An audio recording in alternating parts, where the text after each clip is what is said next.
Salut les amis, salam alaikum, j'espère que vous allez bien, que vous êtes en forme et en bonne santé. Content de vous retrouver pour cette 20e chronique hebdomadaire avec, bien sûr, notre fidèle Jacob Cohen. Bonsoir, bonsoir à tous. J'espère que vous allez bien et mieux que moi, parce que je suis un petit peu, je traverse quelques jours un petit peu difficiles, voilà. Mais Alors, je suis en état de récupération. ok, Il n'y a donc pas ce de problème. soir, les amis, ce sera une émission, on va essayer de se tenir à une émission pas très très longue pour Monsieur Cohen.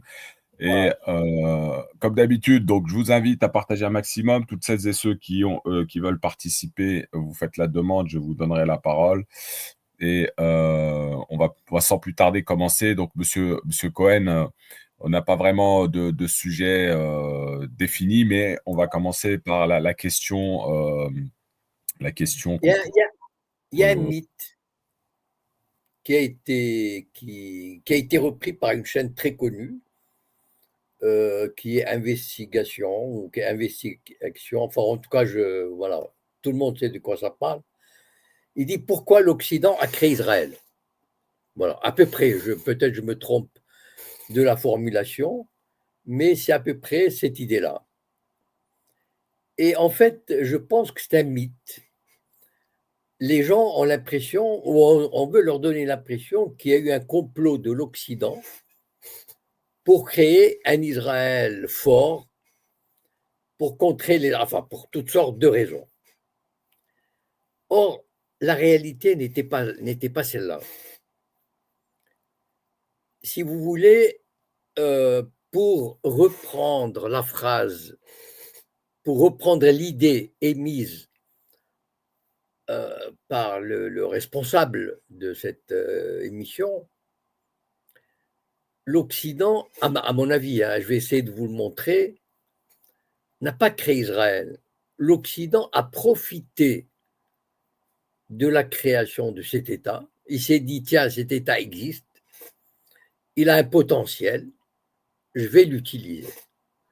Mais au départ, en 1945 par exemple, ils lui ont mis des bâtons dans les roues. Il ne voulait pas, l'Occident ne voulait pas d'un État d'Israël, ne voulait pas du partage.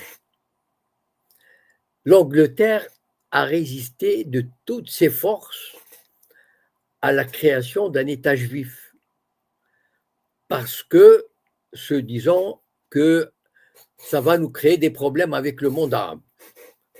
Donc au départ, ils ont tout fait pour qu'il n'y ait pas la solution du partage. Mais le terrorisme sioniste a eu raison de la résistance de la Grande-Bretagne qui avait un mandat sur la Palestine. Alors, il y a eu le terrorisme et il y a eu la Shoah, la découverte des camps de concentration, le malheur des Juifs, etc. Et très habilement exploité par les sionistes. Rappelez-vous le bateau Exodus. L'Angleterre a joué le mauvais rôle, mais vraiment, c'était atroce pour les Anglais, parce que les Anglais résistaient de toute leur force à la pénétration sioniste.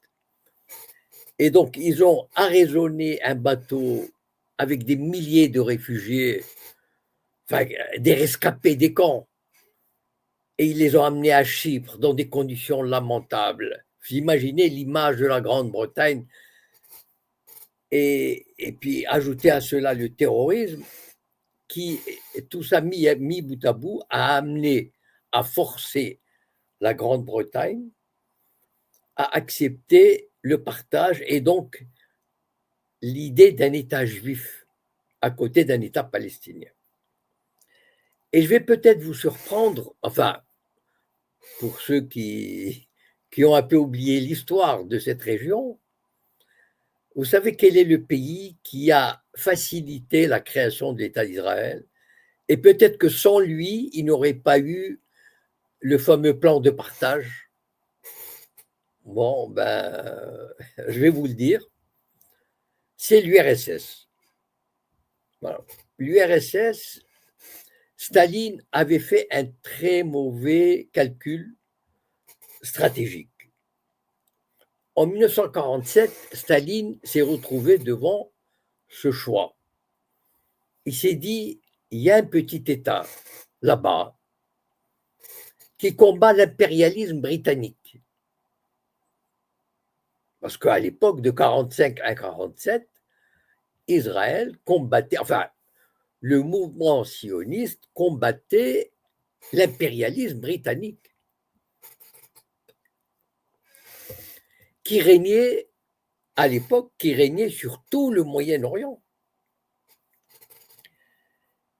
Et cet État se déclare socialiste, communiste, avec des... Vous savez, à l'époque, le mouvement sioniste était un mouvement marxiste, marxiste-léniniste.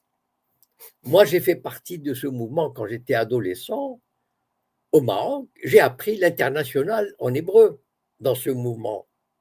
J'ai appris la dialectique, le matérialisme dialectique, la lutte des classes.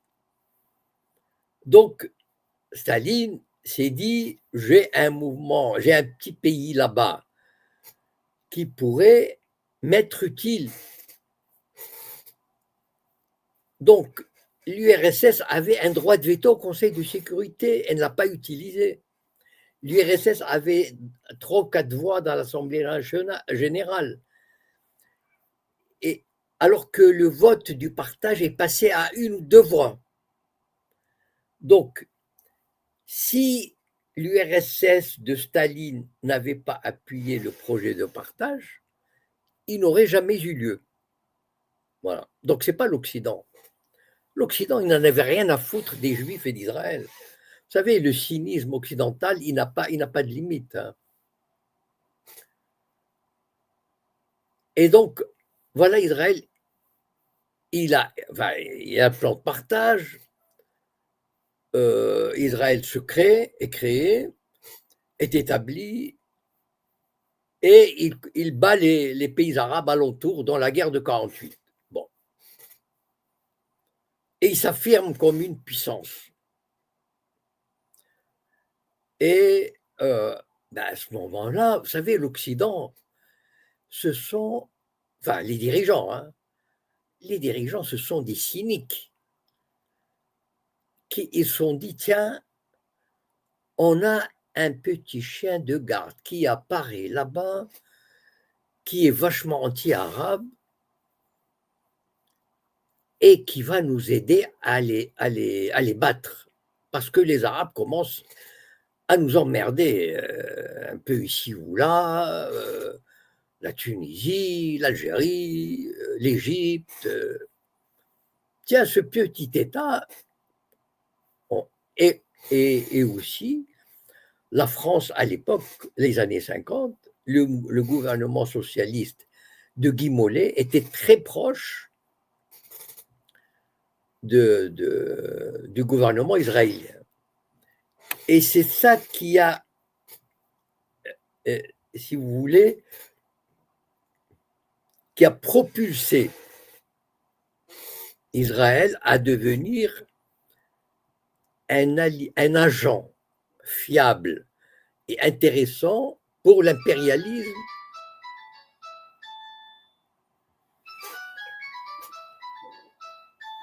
Bon, tant pis.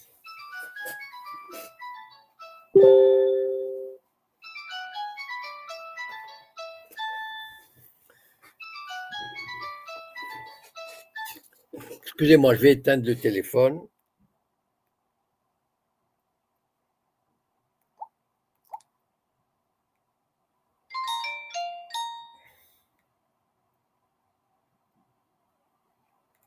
Voilà, j'ai éteint le téléphone. Désolé. Et donc, en fait, c'est pas, vous savez, c'est une imagerie. Vous savez, les gens ont dans l'image, Rothschild a créé Israël. On a l'image d'un Rothschild qui a déversé 10 milliards et il leur a dit, je veux un Israël. Il n'a rien donné du tout. Il a peut-être financé une institution agricole par-ci, par-là, etc. Mais il faut imaginer ce qu'était Israël à sa création. C'était un État du tiers-monde, en dehors du militaire. Mais le militaire, s'ils étaient forts, c'est parce qu'ils avaient du génie. de la force, de l'imagination, de la volonté, une volonté féroce, vaincre ou mourir. Donc, c'est pas. Enfin, moi, j'ai connu Israël dans les années 60, mais il faut voir ce que c'était. C'était un pays presque, je dirais pas de misère, mais quand vous voyez une voiture passer, c'était un événement. D'accord? Donc, c'est pas. On a cette idée que l'Occident et Rothschild ont dit voilà les milliards, mais pas du tout, pas du tout. C'était un pays, enfin, vraiment, vraiment pauvre, mais déterminé. Voilà. C'est ça ce qui l'a amené à survivre et à vaincre en 1948. Et le pouvoir socialiste français de Guy Mollet l'a aidé à obtenir la bombe nucléaire. Donc, si vous voulez, vous savez, d'abord, je vais diviser l'Occident. Vous savez que les États-Unis, ils n'avaient pas une très, très grande idée d'Israël jusqu'en 1967. C'est là où on se trompe. Quand on dit l'Occident, il a voulu Israël. Les États-Unis n'en avaient rien à foutre d'Israël. C'était pour eux, comme on dit en anglais, a pain in the ass. Bon, voilà, je n'ai pas besoin de traduire. Bon. Donc, il y a des anecdotes, mais je vais vous donner la plus importante. En 1956, les Anglais et les Français ont voulu donner une leçon à Nasser, parce qu'il a nationalisé le canal de Suez. Ils sont adressés à qui? À Israël. Donc, Israël est entré, pas parce qu'ils l'aimaient, pas parce qu'ils l'ont créé, parce qu'il y a une nouvelle réalité. Donc, c'est un allié objectif. Il est là, on le soutient, il va nous aider à vaincre ces Arabes avec qui on a des problèmes. Israël prend le Sinaï. Très bien. Qui a donné l'ordre à Israël de se retirer du Sinaï sans condition, dans un délai très bref? Qui? L'Amérique, d'Eisenhower. Ils lui ont dit sortez du Sinaï, point barre. Et ils sont sortis. Et après, il y a eu Kennedy avec la bombe, etc. Les États-Unis, enfin, voyaient en Israël comment dire, un fardeau. Ils n'ont jamais voulu leur vendre des armes jusqu'en 1967. Donc, vous savez, le lobby sioniste était zéro, enfin zéro jusque dans les années, fin des années 60. Donc, l'Occident n'a pas créé Israël, genre, tiens, on va créer un État. Non. Ils se sont, comment dire, ils se sont arrangés avec la réalité. Voilà. C'est-à-dire, OK, là, aujourd'hui, on a Israël, on n'a pas voulu, parce qu'il va nous déranger nos plans, mais comme il est là, on va faire avec. Comment il peut nous servir? Comment il peut nous être utile? Eh bien, par exemple, en donnant une leçon à Gamal Abdel Nasser en 1956. Et c'est à partir de ce moment-là, et c'est après 1967, que les États-Unis vont s'intéresser réellement à cet État et à dire ils peuvent vraiment nous rendre beaucoup de services. Voilà. Donc en fait, il ne faut pas inverser les rôles. C'est-à-dire au départ, l'Occident, il s'est trouvé gêné par la peine. Il faut étudier l'histoire du sionisme pour comprendre à quel point l'Occident, enfin en tout cas l'Europe, a résisté. Enfin, quand je dis l'Europe, ça veut dire la France, la Grande-Bretagne, et ces pays européens ont résisté au développement du sionisme en Palestine. Voilà. Donc, je voulais corriger, enfin, à mon avis, hein, après, chacun il fait ce qu'il veut, il dit ce qu'il veut. Hein. Je voulais donner mon opinion. Vous savez, il y a des gens, vous savez ce qui se passe, c'est que on part d'une réalité actuelle et on imagine, on arrange le passé en fonction de la réalité actuelle. Or, c'était pas du tout ça. Et donc, voilà, je vous laisse cette entrée en matière. D'abord, ça va vous donner un peu une vision historique, un peu légère, un peu, comment dire, brossée à grands traits de la création de cet État, l'environnement historique, ne pas oublier l'importance de l'Union soviétique, qui a quasiment, sans l'Union soviétique, Israël n'aurait pas existé.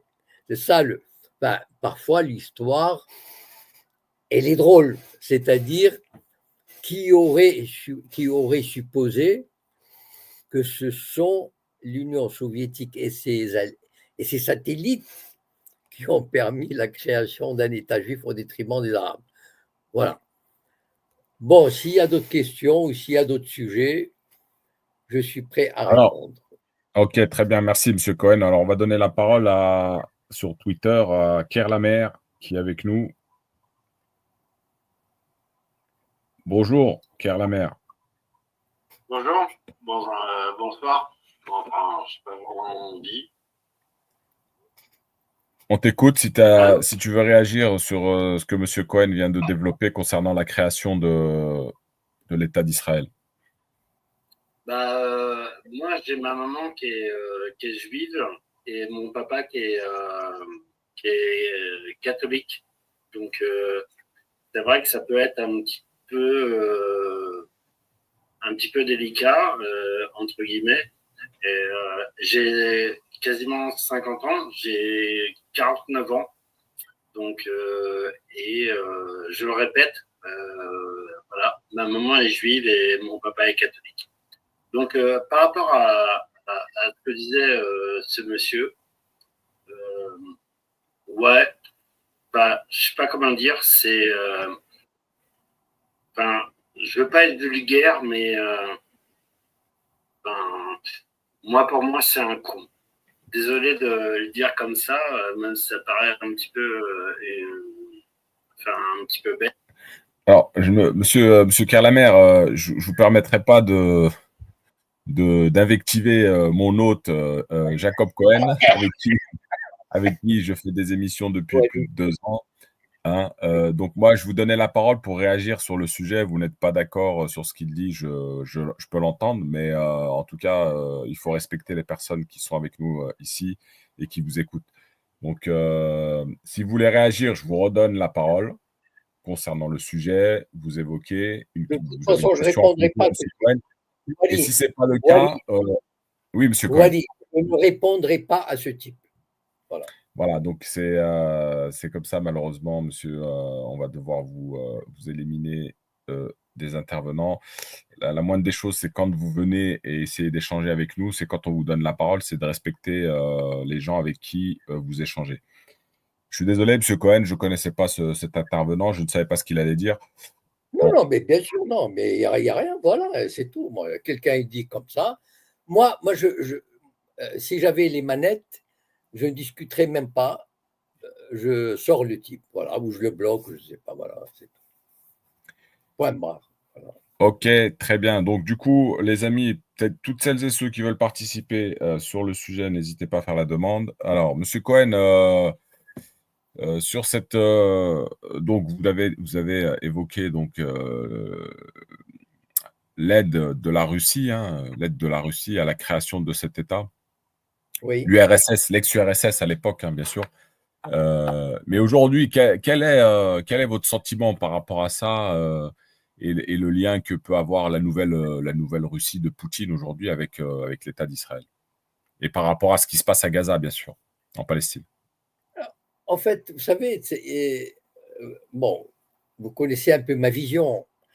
C'est pour vous montrer que les relations entre États sont des relations basées sur l'intérêt.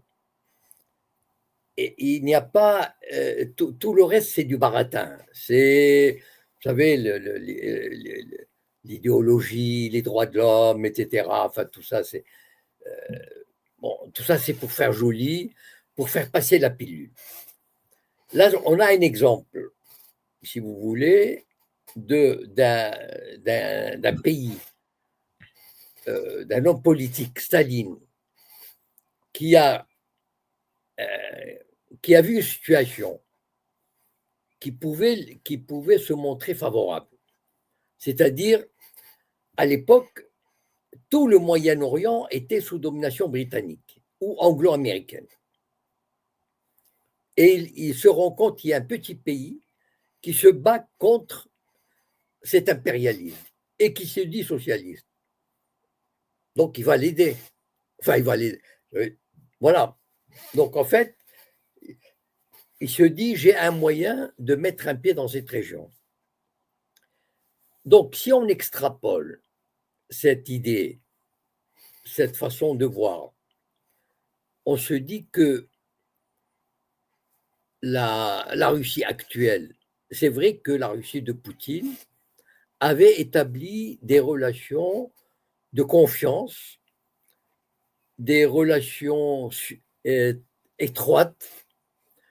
À une époque, je me souviens, il y a quelques années, Poutine et Netanyahou se rencontraient quasiment 3-4 fois par an. Mais pas des visites officielles. Hein. C'était Netanyahou prenait son avion, hop, il débarquait à Moscou, sans tambour ni trompette, il passait 3-4 heures et il rentrait. Voilà. C'était assez fréquent. Voilà, moi j'écoutais, je suis les nouvelles au quotidien, et donc tout d'un coup, on vous dit, Netanyahou est allé hier à Moscou, il a passé la journée, il est rentré. C'est dire à quel point ces deux dirigeants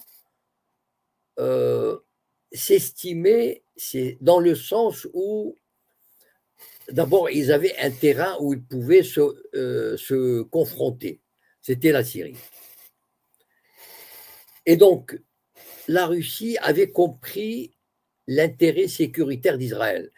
Que ce soit, vous savez, encore une fois, que ce soit fondé ou non, là n'est pas l'importance.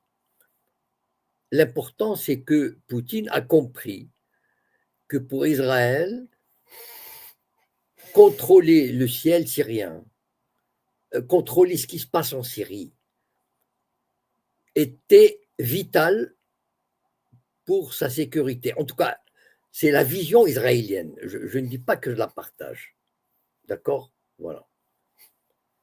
Et donc, Poutine, parce qu'il avait envie de rester en Syrie et qu'il avait envie de développer son alliance et sa présence en Syrie de manière assez tranquille, ça veut dire sans être l'objet d'attaques sous faux drapeau, d'attentats, etc., avait autorisé les Israéliens à mener leurs actions, disons, avec une certaine modération. Et il n'avait jamais livré à Assad les fameux S-400, je crois que c'était S-400, hein, qui auraient pu gêner l'aviation israélienne. D'ailleurs, l'armée syrienne n'a jamais pu abattre un avion, alors qu'avec des missiles ultra sophistiqués de Russes, elle aurait pu le faire. Donc, il y avait un équilibre qui s'est établi avec deux hommes politiques réalistes qui font de la réelle politique,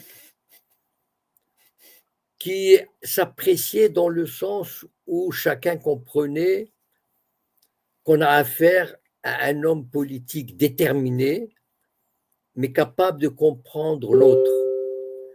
Et donc, qu'on pouvait trouver un modus vivendi, un terrain d'entente. On n'a pas besoin de s'aimer, de s'apprécier. Non, on a des intérêts, on a une présence. Voilà, il y a un pays sur lequel nous sommes présents, qui est la Syrie. Et est-ce qu'on peut trouver un modus vivendi pour que chacun développe ses intérêts? Voilà. Et bon, après la chute d'Assad, pour vous dire la vérité, moi je ne sais pas, je ne vois pas très bien où est la position où se trouve aujourd'hui la position russe par rapport à Israël, par rapport à la Turquie, par rapport au nouveau régime syrien. Je n'ai pas vraiment encore saisi comment dire, l'importance. Est-ce qu'ils sont encore présents? Est-ce qu'ils ont signé de nouveaux contrats avec le nouveau régime pour les bases de Tartous et une autre dont j'oublie le nom? Tout ça reste pour le moment, enfin pour moi, hein, en tout cas maintenant il y a peut-être, je n'ai pas trouvé d'informations qui me confirment s'il y a vraiment un nouvel équilibre qui s'est établi. D'ailleurs, c'est tellement instable que je doute fort qu'aujourd'hui on puisse parler d'une nouvelle situation équilibrée avec un partage de pouvoir, etc. Voilà, jusqu'à présent, je pense que chaque pays essaye, c'est-à-dire la Russie, j'ai l'impression qu'elle a une attitude attentiste, elle attend de voir ce qui va advenir. Donc, elle ne s'expose pas trop. La Turquie essaye de renforcer sa position sur le nord, Israël sur le sud, en prenant prétexte de la défense des Druzes syriens. Et donc, la situation est assez mouvante, est assez déséquilibrée. Et depuis la chute d'Assad, je n'ai pas l'impression que la relation étroite et privilégiée qu'entretenaient Poutine et Netanyahou soit encore d'actualité, d'autant plus que Netanyahou est empêtré dans une guerre à Gaza depuis 1 an et demi. Et donc, je vois mal prendre l'avion comme il faisait avant, aller passer la journée à Moscou et y revenir. Voilà. Je ne crois pas qu'ils aient beaucoup de choses à se dire. Mais il y a aussi un phénomène dont on parle peut-être peu, c'est que la Russie, aujourd'hui, la population israélienne juive, une des plus grandes composantes, elle vient de Russie. Ça veut dire qu'il y a 1 million de Russes sur 7 millions de Juifs. C'est énorme quand même comme proportion. Et qui ont gardé des attaches avec la Russie. Donc ça crée de nouveau, une nouvelle situation, de nouvelles manières de voir les choses, etc. Mais pour le moment, ça reste. Mais il n'y a pas, à mon avis, c'est pour ça qu'il n'y a pas d'hostilité marquée. Voilà. Même si, par exemple, la Russie peut se montrer un peu énervée, je ne sais pas, mais disons choquée par les bombardements de Gaza, etc. Si ces relations ne sont pas aussi chaudes qu'avant, ou aussi confiantes, mais en tout cas, il n'y a pas de signe de tension, voilà, entre les deux pays, en tout cas, à ma connaissance. Voilà. Ok, merci Monsieur Cohen d'avoir répondu à la question. Il y avait Arsenic qui est avec nous, qui voudrait peut-être vous poser une question sur le sujet que je vais faire venir. Arsenic. Bonsoir Altitude, bonsoir Monsieur Cohen. Vous m'entendez bien ou pas? Oui, très bien, on t'entend. Bonsoir, voilà. Pardon. Voilà, donc je vais écouter, je viens d'écouter ce que disait Monsieur Cohen. J'aimerais faire un parallèle avec mon pays, bien sûr, l'Algérie, qui est un pays souverain. Moi, j'estime qu'un pays qui n'est pas souverain, malheureusement, qu'il soit allié, ami, copain, copine avec la Russie ou l'Amérique ou tout ce que vous voulez, s'il n'est pas souverain, eh bien, il peut s'attendre à des surprises. Mon intervention n'est pas pour ça, Monsieur Cohen. Je viens de lire une dépêche là maintenant sur Twitter. Je ne sais pas si vous connaissez le RIFIN, la Nouvelle du Front. Hein. C'est un site qui est assez sérieux. Et il montre une vidéo. C'est la télévision marocaine 2M.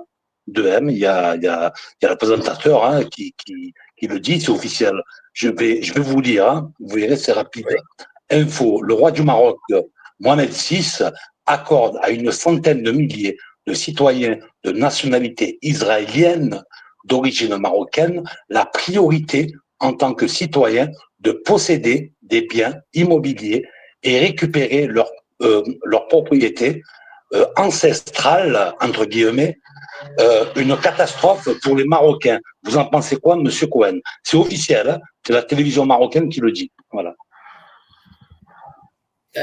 D'abord, vous savez que j'ai écrit un roman, mon dernier roman s'appelle La 26e tribu, et qui raconte les conséquences néfastes de la normalisation sur la société marocaine. Et une de ces conséquences néfastes, je le montre par des cas particuliers dans ce roman, la récupération par des juifs, anciennement marocains, qui reviennent avec des faux papiers ou des papiers bidonnés, ou juste ils disent oui, on l'a mal vendu, on nous a trompés à l'époque, etc., et qui récupèrent des biens, des maisons, des propriétés foncières, agricoles, avec l'appui des autorités. Donc, moi, j'en ai déjà parlé donc, dans ce livre donc, depuis 6 mois.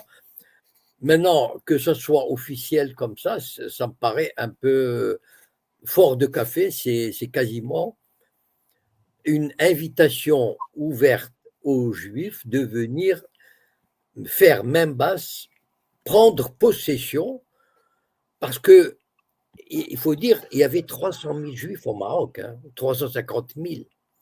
Et ils avaient des propriétés. Alors, Monsieur Cohen, Oui. je viens de vérifier effectivement l'information qui est même parue sur des sites des médias marocains dont je vais vous partager à l'écran. D'accord. Là. Alors, attendez une seconde, j'enlève ça. Voilà. Alors, donc c'est le média H-Press, c'est un média marocain. Oui, c'est très connu, oui. Voilà, donc qui effectivement qui confirme débat sur l'exclusion des binationaux et la vente des biens pour rejoindre le gouvernement. Donc c'est bien quelque chose de réel qui vient de paraître. Et j'ai, si vous me permettez, moi j'ai l'extrait de la télévision marocaine de M, l'extrait vidéo où le présentateur le dit officiellement. Là, donc ça veut dire que on le savait depuis longtemps, c'était officieux. Maintenant, c'est officiel. C'est pour ça que vous, en tant que juge marocain, Monsieur Cohen, vous en pensez quoi? Voilà, c'est très important quand même d'avoir votre avis, quoi. Eh ben, moi, je vais vous dire, je vais rentrer au Maroc. J'avais laissé là-bas 50 hectares et je vais les récupérer.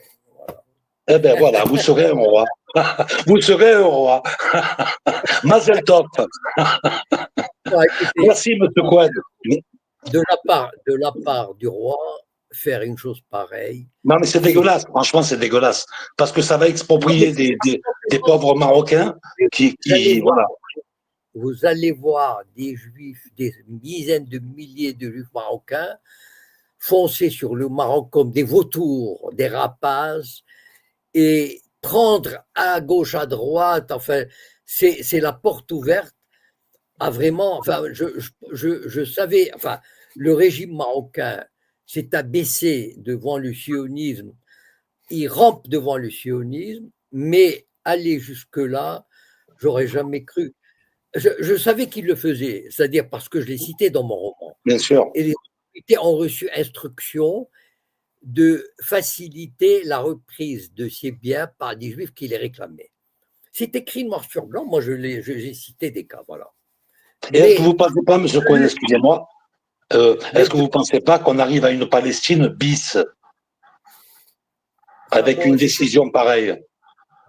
Enfin, moi de toutes les façons, je ne crois pas, enfin, personnellement, comme ça, oui. Vous savez, à chaud, je me dis que si jamais ils font ça, le régime marocain, il aura beaucoup de mal à survivre.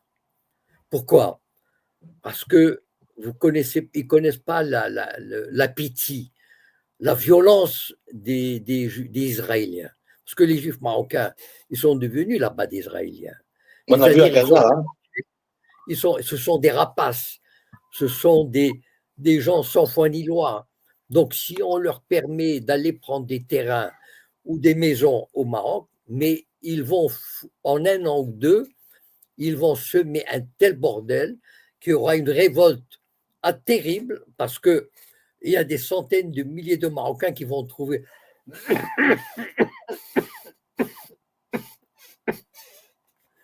qui vont voir leur propriété volée. Allez, prenez soin de vous, monsieur Cohen. Moi, je vous conseille de prendre du miel avec du lait chaud et ça passera. Apparemment, vous avez pris froid. Donc, excusez-moi. Bon, j'aurais pas dû intervenir. Et voilà, quoi. En tout cas, je vous remercie pour votre réponse. Merci, Altitude. Et voilà. Donc, je vous écoute. Hein. Je vais redescendre. Voilà. Merci. Wally, je crois qu'on va arrêter parce que là, j'ai. Ou peut-être si. Voilà, ça s'est calmé. S'il y a une question, je peux encore répondre. Je ne sais pas. Bon. J'avais toujours craint que j'ai une quinte de tout qui m'empêche de continuer, mais bon, ça va. Pas de souci. Donc, monsieur Cohen, je disais, je sais très bien que vous n'êtes pas très en forme aujourd'hui. On va pas aller trop loin ce soir. Juste, moi, j'aimerais avoir juste votre ressenti par rapport à la mort de l'assassinat de Ibrahima Traoré, le Malien. Je voudrais avoir votre ressenti par rapport à ce que vous avez pu entendre sur les médias, comment ça a été pris et est-ce que vous qualifiez cet acte d'acte islamophobe? Voilà. Écoutez, de toutes les façons, même s'il ne l'est pas en soi, il l'est devenu par la force des choses. C'est-à-dire, il rentre dans l'optique générale développée. D'ailleurs, vous me connaissez, enfin, ça fait un moment que je fais non seulement des vidéos ici, alors, mais je rectifie, M. Cohen, effectivement, c'était Aboubacar, c'était voilà. pas Ibrahima, excusez-moi. Depuis une vingtaine d'années que j'ai l'occasion de faire des vidéos, je dis que depuis les années 80, le lobby judéo-sioniste a fait de l'islamophobie une de ses principales actions pour contrer les musulmans. Voilà. Bon. Et ça, je peux vous renvoyer à ma vidéo de 2015 avec Sorala Marseille, à mes nombreuses vidéos autres sur la circoncision, etc. etc. Donc, ce n'est pas nouveau. Ce qui s'est passé avec ce jeune, quelles que soient les circonstances, ça importe peu, mais c'est à verser dans le dossier de l'islamophobie, c'est-à-dire créer une atmosphère telle que ça devienne possible, voilà, et rendre la vie des musulmans intenable, voilà, de manière à ce qu'ils rasent les murs, de manière à ce qu'ils ne se sentent pas des citoyens à part entière et à leur mettre des bâtons dans les roues. Malheureusement, je le redis encore une fois, les Maghrébins n'ont pas su, analyser la situation à sa juste valeur, c'est-à-dire que c'est un complot d'un lobby qui marche main dans la main avec tous les gouvernements successifs pour combattre les musulmans et les amoindrir. Tant qu'on n'a pas compris ça, on ne peut pas lutter efficacement.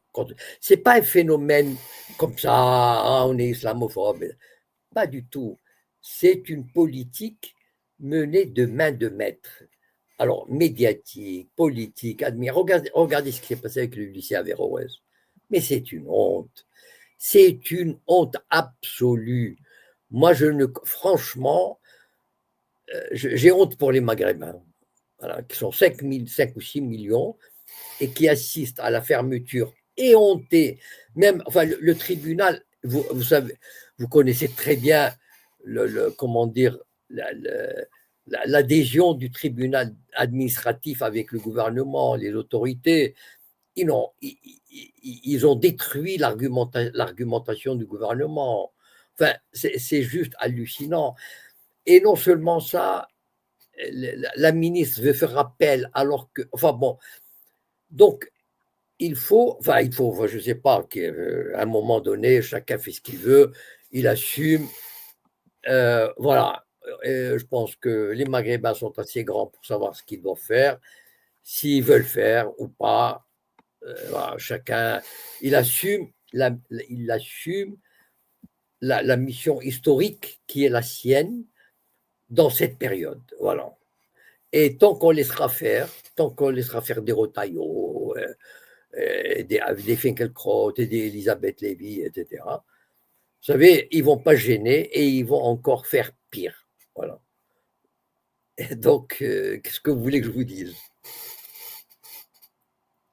Ok, Monsieur Cohen, bon, je ne vais pas trop vous retenir plus que ça. On se donne Non, rendez-vous la semaine prochaine avec un prompt rétablissement pour vous. ah, oui, merci. Non, ça va, c'est juste. Là, je suis en période de. Ça va recommencer. Merci beaucoup. Bonne soirée à tous. Je suis désolé de ne pas avoir été peut-être trop en forme, comme d'habitude, mais à la prochaine, à la semaine prochaine. Très bien. Merci, Monsieur Cohen. Au Ciao. revoir.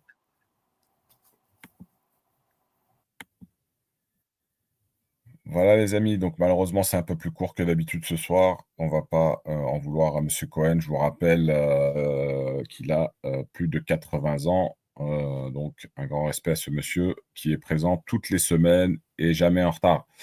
Les amis, ben, écoutez, on va se donner rendez-vous la semaine prochaine, hein, même heure, même jour. Excellente soirée à vous et un excellent week-end.